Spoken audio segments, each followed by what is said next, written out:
অনেকদিন হয়ে গেছে ইনায়াদের বাসায় যাওয়া হয় না। আর যেহেতু ইনায়ার বার্থডে, তাই ভাবলাম ওকে একটু সারপ্রাইজ দেওয়া যাক। তাই আমি ওর পছন্দের কিছু খাবার তৈরি করে নিচ্ছি। আগে থেকে ঠিক করে রেখেছিলাম যা নিব সবকিছু যেন ওর পছন্দের খাবার হয়। আর মিক্সড ভেজিটেবল নুডলসটা তো আমার পরিবারের সবাই খুব পছন্দ করে। আর এই নুডলসের স্বাদ বাড়াতে প্রাণ হট টমেটো সস তো অবশ্যই দিতে হবে। তো সবকিছু ভালো করে মিক্সড করে নিলাম। আমার নুডলসটা রেডি হয়ে গেল। এখন স্যান্ডউইচ বানানোর জন্য আমি চিকেনের একটা স্টাফিং রেডি করি। সেটা রেডি করে নিয়ে আমি ব্রেড গুলোর মধ্যে দিয়ে স্যান্ডউইচ মেকারে দিয়ে দিব। আর আমার পরিবারের সবাই কিন্তু এই স্যান্ডউইচটা খেতে অনেক বেশি পছন্দ করে, যার জন্য আমি যখনই ওখানে যাই তখনই কিন্তু আমি এটা বানিয়ে নিয়ে যাই।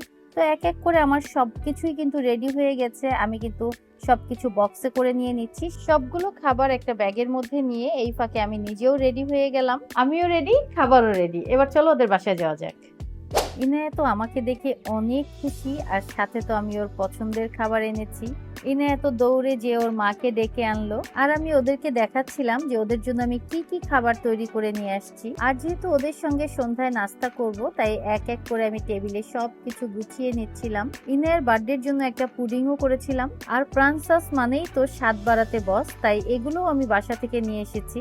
আর সবাইকে আমি খাবারগুলো তুলে তুলে দিচ্ছিলাম। একসঙ্গে বসে খাওয়ার আনন্দটাই তো আসলে অন্যরকম। এই ফাঁকে আমি নিজেও একটু খেয়ে নিচ্ছিলাম। ভালো কথা, প্রাণের এই ধনিয়া পাতার সসটা কি আপনারা খেয়েছেন?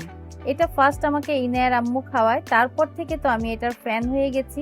যে কোনো ভাজা পোড়ার সাথে এটা খেতে কিন্তু আমার কাছে বেশ ভালো লাগে। আপনারা যদি এই ধনিয়া পাতার সসটি ট্রাই করে থাকেন তাহলে আমাকে জানাবেন আপনাদের কাছে এটি কেমন লাগে। যাই হোক, পরিবারের সাথে খুব সুন্দর একটা সময় কাটালাম। মাঝে মাঝে এমন সারপ্রাইজ দিতে ভালোই লাগে।